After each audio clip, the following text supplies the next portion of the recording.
सर्व स्वामी सेवेकरांना श्री स्वामी समर्थ। तर तुमचं प्रियालयच्या चॅनलमध्ये अगदी मनापासून स्वागत आहे। आपल्या स्वामी महाराजांची गुरुपौर्णिमा 10 जुलैला आहे। त्यानिमित्त सर्व स्वामी भक्तांना जेवढी शक्य होईल तेवढी सेवा आपण आपल्या घरामध्ये करायची आहे। गुरुचरित्राचं पारायण करणं सर्वांना शक्य होत नाही, कारण त्या गुरुचरित्र ग्रंथाचे नियम आणि अटीचं पालन करूनच आपल्याला पारायण करायचं असतं। पण गुरुचरित्र हा असा ग्रंथ आहे की जो ग्रंथ तुम्ही पारायण केल्यानंतर त्या तुमच्या आयुष्यातील कोणत्या पण समस्या असो, तुमचे कोणते पण संकट असू दे, त्यातून स्वामी महाराज नक्कीच तुम्हाला बाहेर काढतात। त्यामुळं प्रत्येक स्वामी सेवेकरांना आज ना उद्या कधी ना कधी तुम्हाला जेव्हा शक्य होईल तेव्हा तुम्ही तुमच्या घरामध्ये गुरुचरित्राचं नक्कीच पारायण करा, किंवा सामूहिक पद्धतीने सुद्धा तुम्ही पारायण करू शकता। तर मी तुम्हाला ह्या व्हिडिओमध्ये हीच माहिती देणार आहे की गुरुचरित्राप्रमाणेच एक असा ग्रंथ आहे की जो गुरुचरित्र वाचल्याचं आपल्याला फळ मिळतं, पुण्य मिळतं, तोच हा ग्रंथ वाचल्यासुद्धा मिळू शकतो। हा ग्रंथाचं नाव आहे संक्षिप्त गुरुचरित्राचं पारायण। तर संक्षिप्त गुरुचरित्राचं पारायण तुम्हाला तुमच्या घरामध्ये करायचं आहे। तर संक्षिप्त गुरुचरित्र पारायण करताना कोणते नियम आपल्याला पाळायचे आहेत किंवा कोणत्या अटी पालन करून आपल्याला हे पारायण करायचं आहे याविषयीच मी तुम्हाला ह्या व्हिडिओमध्ये माहिती देणार आहे। तर हा व्हिडिओ तुम्ही कुठेही स्किप न करता शेवटपर्यंत बघा। तुम्ही जर माझ्या चॅनलवर नवीन असाल तर चॅनलला लाईक करा, शेअर करा, नक्की सबस्क्राईब करा। चला आता व्हिडिओला सुरुवात करूया। आपल्या सर्व स्वामी सेवेकरांना जेवढी शक्य होईल तेवढी आपण स्वामींची सेवा करत असतो घरामध्ये।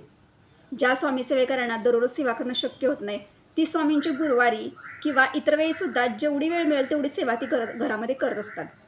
प्रत्येक स्वामी सेवेकराला खूप इच्छा असते की गुरुचरित्राचं पारायण आपण कधी ना कधी करावं, पण काही घरातल्या प्रॉब्लेममुळं, काही गोष्टींमुळं आपल्याला पारायणचे जे काही नियम अटी असतात त्याचं पालन आपल्याकडनं होत नाही, आणि आपली इच्छा जी असती ते आपण म्हणजे खूप वाटतं आपल्या मनाला आतून की मला हे पारायण करायचं आहे।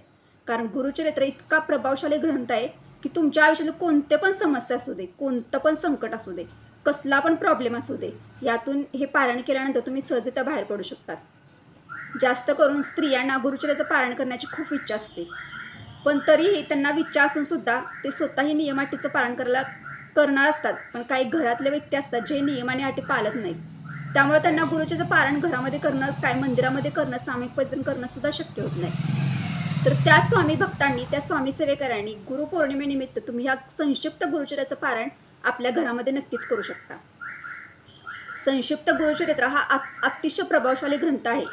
आता संक्षिप्त गुरुचरित्राचं पारायण करायचं म्हणजे आपण गुरुचरित्राचं पारायण करायचंच नाही का, असं होत नाही।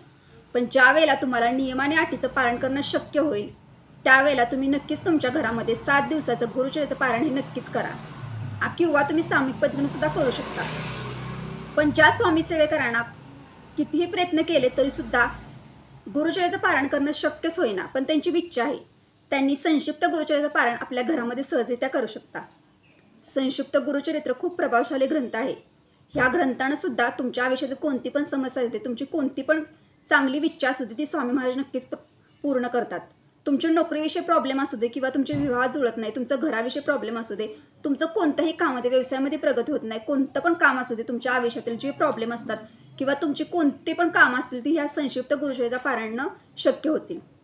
तर अतिशय प्रभावशाली ग्रंथ आहे संक्षिप्त गुरुचरित्र। हा ग्रंथ तुम्हाला धार्मिक ठिकाणी सहज मिळून जाईल, किंवा आपल्या केंद्रामध्ये सुद्धा तुम्हाला हा मिळून जाईल।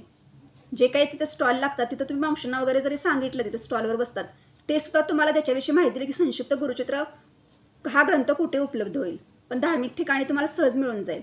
संक्षिप्त गुरुचरित्र हा ग्रंथ अतिशय छोटा ग्रंथ आहे आणि सेवा केल्याचं फळ खूप मोठं आहे। ग्रंथ छोटाच आहे पण त्याच्यामध्ये 7 अध्याय आहे। संक्षिप्त गुरुचरित्र या ग्रंथामध्ये 7 अध्याय आहे। अध्याय छोटे छोटे आहेत, तुम्हाला जास्त वेळ लागणार नाही। तर संक्षिप्त गुरुचरित्राचं पारायण आपण आपल्या घरामध्ये करू शकतो। गुरुपौर्णिमेनिमित्त ज्या स्वामी सेवेकरांना कोणतीच सेवा करणं शक्य होत नाही, कोणतीच सेवा करणं त्यांच्याकडनं होई नाही, त्यांनी संक्षिप्त गुरुचरित्र अतिशय प्रभावशाली ग्रंथ आहे, ह्या ग्रंथाचे तुम्ही सेवा पारायण तुमच्या घरामध्ये करू शकता। संक्षिप्त गुरुचरित्राचं पारायण आपण 1 दिवसात सुद्धा करू शकतो, किंवा आपण ही पारायण मी तुम्हाला ह्या व्हिडिओमध्ये 1 दिवसाचं संक्षिप्त गुरुचरित्र पारायण कशा पद्धतीने करायचं याविषयी माहिती देणार आहे। पण तुम्ही संक्षिप्त गुरुचरित्राचं पारायण हे 5 दिवसाचं करू शकता, 11 दिवसाचं करू शकता, 7 दिवसाचं करू शकता, किंवा तुम्ही 108 सुद्धा पारायण ह्या संक्षिप्त गुरुचरित्राचे सहजरित्या घरामध्ये करू शकता। तर संक्षिप्त गुरुचरित्राचं पारायण हे मुलगा, मुलगी, स्त्री, पुरुष, महिला, स्त्रिया कोणीही करू शकतं। स्वामींची सेवा करायला बंधन नाही। आता गुरुचरित्र हा ग्रंथ स्त्रियांनी सुद्धा वाचायचा नाही म्हणून सांगितलेला आहे. पण दिंडोरी प्रणीतमधला गुरुचरित्र ग्रंथ हा स्त्रिया सुद्धा वाचू शकतात. तर अशाच पद्धतीनं स्वामींची सेवा सर्व भक्त स्वामी सेवेकडे करू शकतो. तर तुम्हाला तुमच्या घरामध्ये संक्षिप्त गुरुचरित्राचं 1 दिवसाचं पारायण करायचं आहे. ज्या स्वामी भक्तांना 1 दिवसाचं करायचं त्यांनी 1 दिवसाचं सुद्धा करू शकता. तर पारायण आपण कधीपासून सुरू करू शकतो? तुम्ही एखादा गुरुवारसुद्धा, स्वामी महाराजांचा गुरुवार असतो बघा, तुम्ही गुरुवारी सुद्धा ह्या पारायणाला सुरुवात करू शकता. किंवा तुम्ही एखाद्या पौर्णिमे दिवशी सुद्धा पारायणाला सुरू करू शकता. 1 दिवसाचं पारायण करायचं आहे आपल्याला. तर तुम्ही स्वामींची गुरुपौर्णिमा आहे त्याच्या आधी तुम्ही गुरुवारी ह्या पारायणाला सुरू करू शकता. किंवा शुक्रवारी जरी तुम्ही हे पारायण केलं, तुम्हाला ज्या दिवशी वेळ मिळेल गुरुपौर्णिमेच्या आधी त्या दिवशी तुम्ही हे पारायण घरामध्ये 1 दिवसाचं करू शकता. तर 1 दिवसाचं पारायण आपल्या घरामध्ये करायचं आहे. पारायण करणाऱ्या व्यक्तीनं अतिशय मनापासून हे पारायण करा. जी पण व्यक्ती संक्षिप्त गुरुचरित्राचं पारायण आपल्या घरामध्ये करणार आहे त्या तर असा एखादा दिवस निश्चित करा की ज्या दिवशी तुम्ही हे पारायण करू शकशील. तर संक्षिप्त गुरुचरित्राचं पारायण कशा पद्धतीने करायचं ह्याविषयी मी तुम्हाला आधी माहिती देते. संक्षिप्त गुरुचरित्र ह्या ग्रंथामध्ये एकूण 7 अध्याय आहेत. 1 ते 7 अध्याय आहेत. तर जी पण व्यक्ती संक्षिप्त गुरुचरित्र पारायण करणार आहे त्या व्यक्तीने एका बैठकीमध्ये 1 ते 7 अध्याय आपल्याला पठण करायचे आहेत. एका बैठकीत म्हणजे तुम्हाला जवळजवळ 1 ते पाऊण तास लागू शकतो ह्या अध्याय पठण करायला. पण तुम्ही हे अध्याय एका बैठकीतच तुम्हाला पठण करायचं आहे. तर समजा आता मी तुम्हाला सोप्यात माहिती देते की समजा जर तुम्ही संक्षिप्त गुरुचरित्राचं पारायण हे गुरुवारी करायला सुरुवात करणार आहात, त्या दिवशी तुम्ही सकाळी लवकर उठायचं. तुमच्या घरातली जी काही कामं असतील ती करून घ्यायची. तर त्यानंतर तुम्हाला घरामध्ये गोमूत्र शिंपडायचं आहे. चारी बाजूला आपल्या घरामध्ये आपल्याला गोमूत्र शिंपडायचं आहे. त्यानंतर तुम्हाला तुमच्या हुंबऱ्याच्या इथं हळदीचं लेपन करायचं आहे. हुंबऱ्यावरती आपल्याला रांगोळीचा सडा टाकायचा आहे किंवा त्याच्या बाजूला सुद्धा तुम्ही रांगोळी काढू शकता. हुंबऱ्याला हळदीचं लेपन करा, हुंबऱ्यावर हळदी कुंकू टाका आणि साईडला तुम्ही रांगोळी काढू शकता. तुम्हाला दारामध्ये सुद्धा रांगोळी काढायची आहे. त्यानंतर आपल्या घरामधील देवघरांच्या स्वामींच्या मूर्तीवर आपल्याला अभिषेक करायचा आहे. त्या दिवशी सर्व देवाच्या पूजा वगैरे आपल्याला करून घ्यायची. सर्व पूजा वगैरे झाल्यानंतर स्वामींना फुलं वगैरे अर्पण करायची. सर्व देवांना फुलं अर्पण करायची. त्या दिवशी ज्या दिवशी तुम्ही पारायणाला सुरुवात करणार आहात ना, म्हणजे पारायणाला ज्या दिवशी सुरुवात करणार, जो दिवस तुम्ही ठरवलेला असतो त्या दिवशी स्वामींच्या आवडीच्या वस्तू स्वामींना अर्पण करा शक्य होईल तेवढं. जर तुम्हाला पिवळा चाफा त्या दिवशी अवेलेबल असेल तुमच्याकडे फुलांमध्ये तर तुम्ही पिवळ्या कलरचा चाफा स्वामींना अर्पण करू शकता. स्वामींना तुम्ही मोगऱ्याचं फुलं अर्पण करू शकता. स्वामींना तुम्ही केळे किंवा स्वामींचं जे आवडीचं फळ आहे केळे, दूध, साखर या वस्तू तुम्ही स्वामींना नैवेद्यासाठी अर्पण करू शकता. तुमच्या घरात जर स्वामींचा फोटो असेल तर तुम्ही स्वामींच्या फोटोला एक छोटासा हार बनवू शकता. अशा पद्धतीने आपल्याला आपला देवघर सजवून वगैरे फुलांनी वगैरे छानपैकी घ्यायचं आहे. कारण पारायण हे आपण एका दिवसाचं करणार आहोत. आता संक्षिप्त गुरुचरित्राचं पारायण करणाऱ्या व्यक्तीनं उपवास करायचा का? उपवास तुम्हाला करायची इच्छा असेल तर तुम्ही करू शकता, नाही केला तरीसुद्धा चालू शकतो. तर त्या व्यक्तीनं दिवसभरामध्ये कधीही हे अध्ययन पठण करू शकता. तुम्ही सकाळी 8 वाजल्यापासून तुम्ही अध्ययन पठण करू शकता संध्याकाळी 6-7 वाजेपर्यंत. पण 12 ते 12:30 आपल्याला संक्षिप्त गुरुचरित्राचं पारायण पोथी वाचन करायचं नाही. स्वामींची कोणतीच सेवा करायची नाही. कारण 12 ते 12:30 ही स्वामींच्या भिक्षेची वेळ असते. यामुळे आपल्याला ह्या वेळामध्ये स्वामींच्या कोणत्या सेवा करायच्या नाहीत. तुम्हाला दिवसभरामध्ये जेव्हा वेळ मिळेल तेव्हा तुम्ही हे एका बैठकीमध्ये तुम्हाला 1 ते 7 अध्याय वाचायचे आहेत. आता तुम्हाला जर पूजा मांडणी करायची असेल तर तुम्ही पूजा मांडणी करू शकता. पण संक्षिप्त गुरुचरित्राच्या पारायणाला पूजा मांडणी नाही केली तरी सुद्धा चालू शकते. कारण हे पारायण आपल्याला आपल्या देवघरामध्ये आपल्या स्वामींजवळ समोर बसूनच आपल्याला हे पारायण करायचं आहे संक्षिप्त गुरुचरित्र. त्यामुळे तुमच्या देवघराच्या इथं स्वामींचा फोटो असतो, मूर्ती असते आपल्या देवघरापाशी. देवघराजवळ आपण बसण्यासाठी आसन घ्या. त्या तिच्या शेजारी तुम्ही संक्षिप्त गुरुचरित्राचं पारायण सहजरित्या करू शकता. स्वामींचा फोटो मूर्ती आपल्या समोर असतेच. त्यामुळे तुम्ही पूजा मांडणी नाही केली तरी सुद्धा चालू शकते. तुम्हाला पूजा मांडणी करायची इच्छा असेल तरीसुद्धा तुम्ही पूजा मांडणी करू शकता. तर संक्षिप्त गुरुचरित्राचं पारायण हे आपल्याला आपल्या स्वामींच्या समोर बसून करायचं आहे. संक्षिप्त गुरुचरित्र हा ग्रंथ आपल्याला कधीही जमिनीवर ठेवायचा नाही. कोणताच ग्रंथ कधीही जमिनीवर ठेवून आपल्याला पठण करायचं नाही. तुमच्या घरामध्ये एखादा पाट असेल तर त्या पाटावर तुम्ही हा ग्रंथ त्याच्या आतमध्ये तुम्हाला एखादं छोटंसं पीस वगैरे घ्यायचं, त्याच्यावर आपण तो ग्रंथ ठेवायचा आणि मग कोणती पण स्वामी चरित्र सारामृतात जरी तुम्ही पठण करत असला किंवा कोणता जरी स्वामींचा ग्रंथ तुम्ही तुमच्या घरामध्ये पठण करत असला तर कधीही ग्रंथ आपल्याला हातात घेऊन वाचायचा नाही. आपल्याला जरी आपण तो ग्रंथ पठण करतो त्याच्या साईडला, खालच्या साईडला आपल्याला एक छोटंसं कापड घ्यायचं आहे आणि त्याच्यावर म्हणजे एखादं पीस छोटंसं कापड घ्यायचं आणि त्याच्यावर आपल्याला तो ग्रंथ ठेवायचा आहे. तुमच्याकडे पाट असेल तर त्याच्यामध्ये पाट असेल त्या पाटावर तुम्ही हा ग्रंथ तुम्हाला ठेवायचा, जमिनीवर ग्रंथ ठेवून वाचायचा नाही. बसण्यासाठी आपल्याला आसन घ्यायचं आहे. तर हे झालं, मी तुम्हाला सांगितलं की स्वामींचा संक्षिप्त गुरुचरित्र ग्रंथाचं पारायण हे आपल्याला स्वामींच्या देवघरासमोर स्वामींजवळ बसूनच करायचं आहे. त्यामुळे तुम्ही पूजा मांडणी नाही केली तरी सुद्धा चालू शकते. आता संक्षिप्त गुरुचरित्राचं पारायण आपण घरामध्ये करणार आहोत. त्या दिवशी आपल्या घरामध्ये चारी बाजूला आपल्याला शुद्धता असावी. ज्या ज्या घरात स्वामींची सेवा होते, स्वामींची पारायणं होतात, स्वामींचे ग्रंथ पठण होतात, स्वामींची कोणती पण सेवा होते, त्या घरामध्ये साक्षात दत्त महाराजांचा वास असतो. ते सूक्ष्म स्वरूपात तरी तिथे दत्त महाराजांचा वास असतो. त्यामुळे लक्षात ठेवा की आपण जी पण सेवा स्वामींची करतो, जे पण ग्रंथ पठण करतो, जे पण पोथी वाचन करतो, त्या घरामध्ये स्वामींचा हा नेहमी वास असतो. त्यामुळं आपल्या घरामध्ये जेवढी शुद्धता करता येईल तेवढी तुम्ही शुद्धता करण्याचा प्रयत्न करा. त्यानंतर तुम्ही हे अध्ययन दिवसभरामध्ये कधी वाचू शकता हे मी तुम्हाला सांगितलं. तुम्हाला अध्ययन कुठे बसून वाचायचं हे सांगितलं. तर आता तुम्हाला सांगते, तुम्ही ज्या दिवशी 1 दिवसाच्या पारायणाला सुरुवात करणार आहात त्या दिवशी आपल्याला संकल्प करूनच हे पारायण करायचं आहे. तुमची जी कोणती पण अडचण असेल, ती तुमची जी कोणती पण तुमची इच्छा असेल, त्यासाठी तुम्ही हे 1 दिवसाचं संक्षिप्त गुरुचरित्राचं पारायण करणार आहे असं स्वामींना संकल्प करायचा आणि माझ्याकडून हे पारायण करून घ्या असं त्यांना सांगायचं.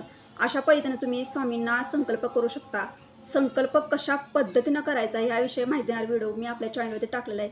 तुम्ही तिथून सुद्धा बघून घ्या आणि अशा पद्धतीने तुम्ही तुमच्या घरामध्ये संकल्प करा.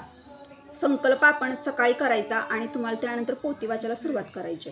1 ते 7 अध्यायनं आपल्याला एका बैठकीत वाचायचे आहेत. म्हणजे तुम्हाला अशी वेळ तुम्ही बघा की तुम्हाला तिथून कोणतं सुद्धा काम लागणार नाही किंवा तिथून उठायला लागणार आहे. अशा बैठकीत म्हणजे एकाच वेळी बसल्यावर आपल्याला 1 ते 7 अध्याय वाचायचे आहे त्या दिवशी. तर तुम्ही अशा पद्धतीनं पारायण तुमच्या घरामध्ये करू शकता 1 दिवसाचं. तर आता ह्या पारायणचे नियम आणि अटी मी तुम्हाला थोडक्यात सांगते. तर कसं आहे, संक्षिप्त गुरुचरित्राचं पारायण हे आपण संकल्पयुक्त करणार आहोत. स्वामींची कोणती पण पारायण, कोणते पण पोथी वाचन जे आपण करत असतो ते संकल्पयुक्तच करायचे असतात. त्यामुळं आपली जी कोणती पण अडचण असेल, जी कोणती पण मनातील इच्छा असेल ती स्वामी महाराज लवकर पूर्ण करतात. यासाठी आपण संकल्पयुक्तच करायचे असतात.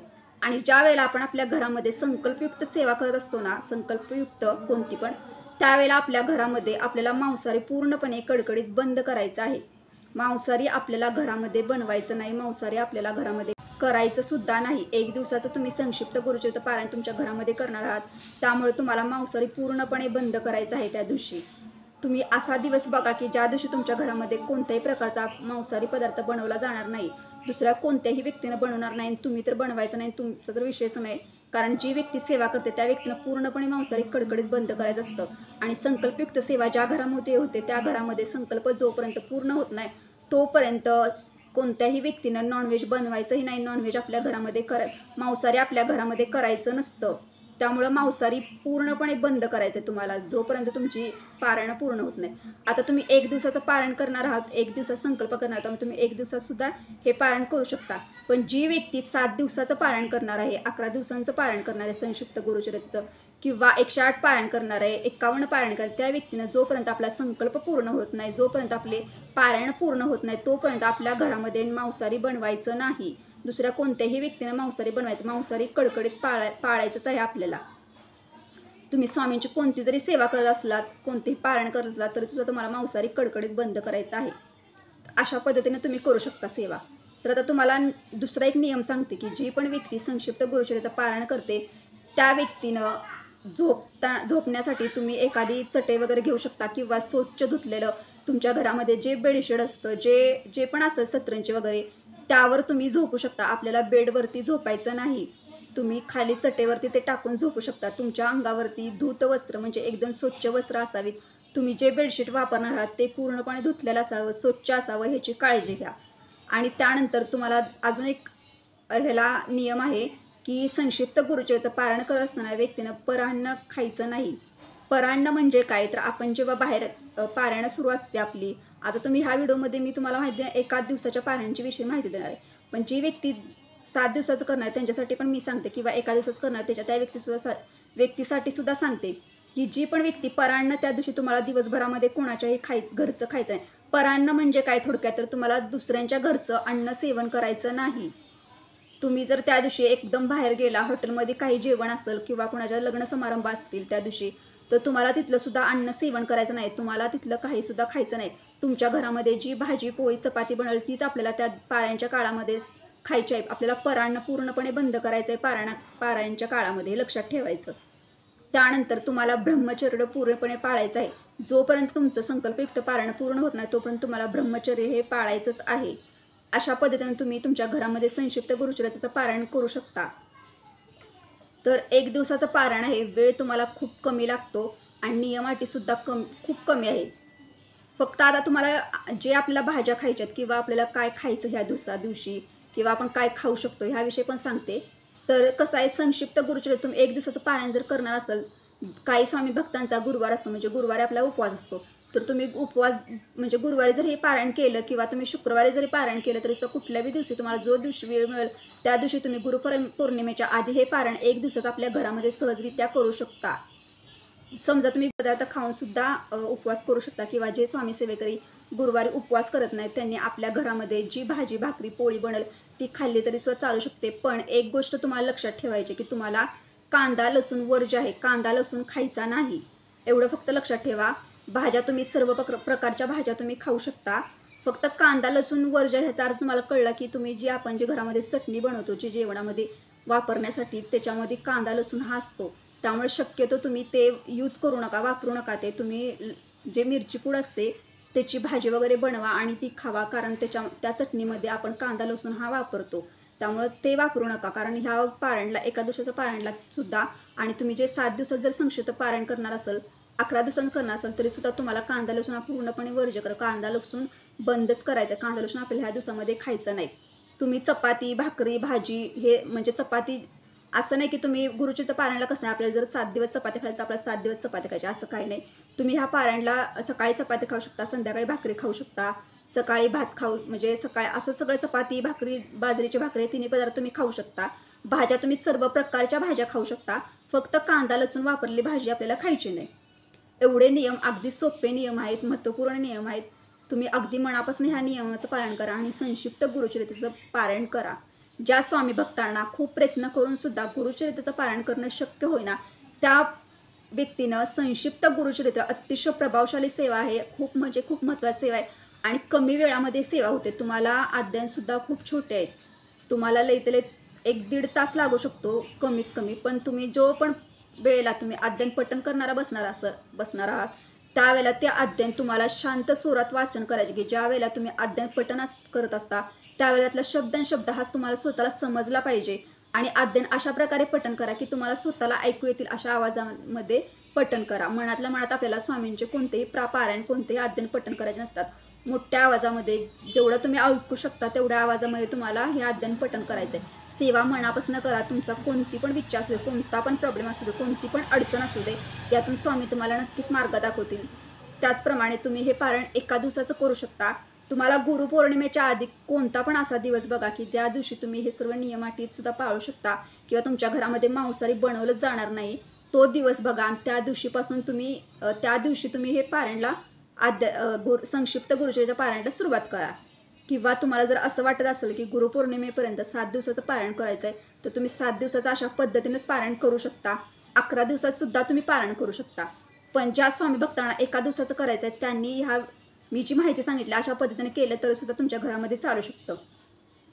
तर ज्या दिवशी आपण पोथी वाचन करणार आहोत, आता संध्याकाळी तुम्ही जर सकाळी पोथी वाचन केलं तर तुम्हाला सकाळी जो काय असेल, म्हणजे जे आपल्या घरामध्ये दूध साखर असते बघा, स्वामी तुम्हाला असं कधी म्हणत नाही की मला फळच आणून दाखव किंवा मला खूप म्हणजे असं मिठाई बर्फी आणून दाखव, असं काही नसतं बघा. आपल्या घरामध्ये जी दूध आणि साखर तरी नॉर्मल आपल्या सर्वांच्या घरामध्ये असते. तुम्ही दूध साखरेचाच निवेद्य दाखवला तरी सुद्धा ते निवेद्य स्वीकारतात. ते फक्त आणि फक्त तुम्ही सेवा बघत असता, तुम्ही किती मनापासून सेवा करता आणि तुम्ही कोणती सेवा करता हे ते बघत असतात. हा भक्त आपल्या किती श्रद्धेनं सेवा करतो, किती मनापासून करतो, किती प्रामाणिकपणाने करतो आणि सेवा करत असताना त्याचं लक्ष आपल्याकडे किती प्रमाणात आहे हेच ते बघत असतात. दुसरं ते काही बघत नाही. तुम्ही किती पाची पकवानं केल्यात, तुम्ही काय त्यांच्यासाठी नैवेद्यासाठी आणले हे काही बघत नाही. फक्त एक आपण स्वामी भक्त आहोत आणि आपल्याकडे जेवढं शक्य होईल तेवढं आपण स्वामींना नैवेद्यामध्ये अर्पण करावं असं प्रत्येक स्वामी भक्ताला वाटतं. त्यामुळे तुम्हाला जर शक्य असेल तर तुम्ही शिरा बनवून सुद्धा सकाळी दाखवू शकता किंवा तुमचं गोड पदार्थ खीर बनवून दाखवू शकता शेवाळ्याची. तुम्हाला जर शक्य असेल तुम्ही दाखवू शकता. नाही शक्य असेल तर तुम्ही साधी खडी साखर याचा नैवेद्य दाखवला स्वामींना तरीसुद्धा चालू शकतो. तुम्हाला फुलांमध्ये मी फुलं का सांगितलीत, कारण ती फुलं स्वामींना खूप आवडतात.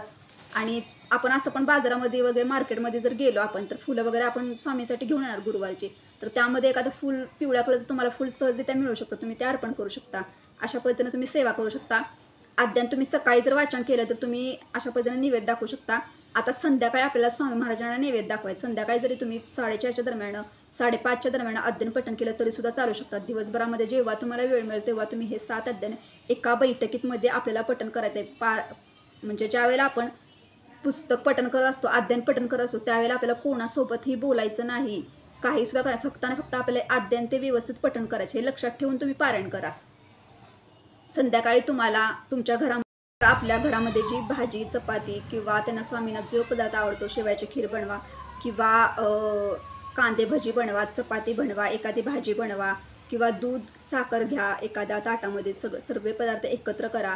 तुम्हाला शक्य असेल तर स्वामींना जे पदार्थ आवडतात, स्वामींना कोणते पदार्थ आवडतात यातला एक पदार्थ तरी नैवेद्यामध्ये तुम्ही नक्कीच घ्या. आता तो पदार्थ कोणता आवडतो ह्याविषयी सुद्धा मी माझ्या चॅनलवरती व्हिडिओ टाकलाय बघा, तो पण तुम्ही बघून घ्या. तरी मी तुम्हाला इथं थोडक्यात सांगते की स्वामींना शेवयाची खीर खूप आवडते, स्वामींना कांदे भजी खूप आवडतात, घेवड्याची शेंगसुद्धा स्वामींना खूप आवडते. तुम्ही घेवड्याची भाजी आणि कांदे भजी, शेवयाची खीर यातलं एखादा पदार्थ जरी ह्याच्यामध्ये नैवेद्यामध्ये अर्पण केला तरी सुद्धा चालू शकते. तुम्ही नैवेद्य आपण एका ताटामध्ये काढून घ्यायचा. तिथे स्वामींची आपल्याला आरती करायची. आरती झाल्यानंतर स्वामींना मुजरा करायचा, स्वामींचं आपल्याला दर्शन घ्यायचं आणि स्वामींना सांगायचं की मी आज संक्षिप्त गुरुचरित्राचं एका दिवसाचं पारायण केलेलं आहे. ही सेवा तुमच्या चरणाची अर्पण होते. तुमची कोणती पण अडचण असू दे, मनातील कोणती पण इच्छा असू दे, स्वामींना बोला, स्वामी नक्कीच पूर्ण करतील. आणि त्यानंतर स्वामींना आपल्याला जे आपण पदार्थ घरामध्ये बनवले आहेत नैवेद्यामध्ये ते नैवेद्य स्वामींना दाखवायचा. आता स्वामींना नैवेद्य कसा दाखवायचा याविषयी सुद्धा मी माझ्या चॅनलवरती व्हिडिओ टाकलेला आहे. नैवेद्य दाखवताना तुळशीपत्राचा वापर आपल्याला करायचाच आहे. आणि तुम्ही जेव्हा पण कोणते पारायण करता, पोथी वाचन करता घरामध्ये, त्यावेळेला जेव्हा पण तुम्ही स्वामींना असं पदार्थ सर्व घेऊन जेव्हा ताटामध्ये नैवेद्य दाखवत असता त्यावेळेला तुम्ही नैवेद्य हा कशा पद्धतीने दाखवायचा बघा, मी चॅनल तेच बघूनच तुम्ही नैवेद्य दाखवा. ते मंत्र सगळे आपल्याला पठण करायचे आणि स्वामींना नैवेद्य दाखवायचा आहे.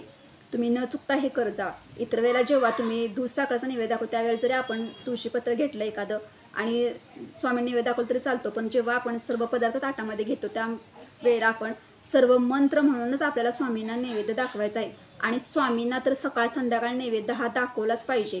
प्रत्येक स्वामी भक्ताच्या घरामध्ये नैवेद्य हा दाखवला पाहिजे. नैवेद्यामध्ये तुम्ही सकाळी तुमची भाजीपोळी जी असेल ती दाखवा, संध्याकाळी भाजीपोळी असेल ती दाखवा किंवा सकाळी तुम्ही शिरा बनवून दाखवा, गोड कुठला पण पदार्थ बनवून तुम्ही स्वामींना दाखवू शकता. पण काही स्वामी भक्तांच्या घरामध्ये मांसाहारीमुळे खूप प्रॉब्लेम होतो की काही स्वामी भक्तांच्या घरामध्ये खूप अशा गोष्टी असतात की ज्या स्त्रिया असतात की जरी बोलून त्यांनी जरी सांगितलं की बाबा असं काय करू नका तरीसुद्धा काही व्यक्ती असतात की ते ऐकत नाही. इतर दिवशी तुम्ही स्वामी महाराजांना फक्त जरी दूध साखरेचा नैवेद्य दाखवला किंवा एखादं फळ जरी दाखवलं तरीसुद्धा चालू शकतं. आणि तुम्ही गुरुवारी आपल्या घरामध्ये ज्या वेळेला कधीही मांसाहारी बनवत नाही त्या दिवशी तुम्ही स्वामींना स्वच्छ म्हणजे शुद्ध अंतकरणाने चपाती भाजी जी तुमच्या घरामध्ये बनवली ती दाखवली तरीसुद्धा चालू शकतं. स्वामी फक्त आणि फक्त सेवा बघत असतात. आपण किती मनापासून सेवा करतो, मनापासून भक्ती करतो हेच ते बघत असतात. ते बाकी काहीही बघत नाही. तुम्ही नैवेद्य काय दाखवताय किंवा तुम्ही नैवेद्यामध्ये किती पदार्थ अर्पण केला असं काय नाही. तुम्ही साधं सकाळ संध्याकाळ दूध खडी साखर नैवेद्य दाखवलं तरी चालू शकतो. पण ज्यांना शक्यच होईना झालं, नैवेद्य स्वामींना सकाळ संध्याकाळ दाखवायचा असतो, पण ज्यांना शक्यच होईना त्यांनी अशा पद्धतीने दाखवला तरीसुद्धा चालू शकतो. पण ज्यांना खरंच शक्य होते त्यांनी नक्कीच चपाती भाजीचा नैवेद्य स्वामींना सकाळ संध्याकाळ आपल्या घरामध्ये नक्कीच दाखवा. तर अशा पद्धतीने मी तुम्हाला एका दिवसात संक्षिप्त गुरुचरित्र पारायण आपल्या घरामध्ये कशा पद्धतीने करू शकतो, आपण कोणते नियम अटी पाळायचे आपल्याला याविषयी मी तुम्हाला माहिती दिली. त्यानंतर तुम्हाला एक गोष्ट सांगते की ज्या वेळेला तुम्ही संक्षिप्त गुरुचरित्र पारायण एका दिवसाचं करताना त्या दिवशी तुम्ही स्वामींना नैवेद्य वगैरे सगळं झालं, तुम्ही त्यांचं संध्याकाळी जेवण वगैरे करा. आणि त्या दिवशी जेव्हा तुम्ही संध्याकाळी झोपताना बघा, म्हणजे आपण ज्या वेळेला झोपत असतो त्यावेळेला तुम्ही ना डाव्या कुशीवर झोपा. डाव्या कुशीवर झोपल्यामुळं ना म्हणजे असं एक म्हण आहे की जे भक्त संक्षिप्त गुरुचरित्र पारायण केल्यात ना ते म्हणतात की कानामध्ये येऊन काहीतरी दत्त महाराज किंवा स्वामी महाराज आपल्याला काहीतरी बोलतात असा आपल्याला आवाज कानामध्ये येत असतो. त्यामुळं त्या दिवशी ना संध्याकाळी तुम्ही शक्य असेल ना तर तुम्ही डाव्या कुशीवर झोपा. आणि मी तुम्हाला सांगते की 1 दिवसाचं पारायण तर न चुकता स्वामी भक्तांनी घरामध्ये खरंच करा. अगदी मनापासून सांगते की तुमच्याकडून कुठली जरी सेवा स्वामींची होत नसेल तर तुम्ही स्वामी गुरुपौर्णिमेपर्यंत हे एका दिवसाचं पारायण करा. ज्यांना 7 दिवसाचं करायचं 7 दिवसाचं पण करू शकता. पण संकल्प जोपर्यंत तुमचे होत नाही तोपर्यंत तुम्हाला संकल्पयुक्त पारायण जोपर्यंत तुम्हाला तुमच्या घरामध्ये संकल्पयुक्त पारायण जोपर्यंत तुमचं पूर्ण होत नाही तोपर्यंत तुम्हाला मांसाहारी पूर्णपणे बंद करायचं आहे. कांदा लसूण वर्ज्य आहे. हे सगळं नियम अटी पालन करून तुम्ही 7 दिवसाचं 11 दिवसाचं 108 दिवसाचं करू शकता. पण एका दिवसाचं पारायण कशा पद्धतीनं करायचं हे मी तुम्हाला ह्या व्हिडिओमध्ये माहिती दिली आहे. तुम्हाला जर हा व्हिडिओ आवडला असेल तर लाईक करा, शेअर करा, नक्की सबस्क्राईब करा. भेटूया आता नेक्स्ट व्हिडिओमध्ये. तोपर्यंत सर्व स्वामी सेवेकरांना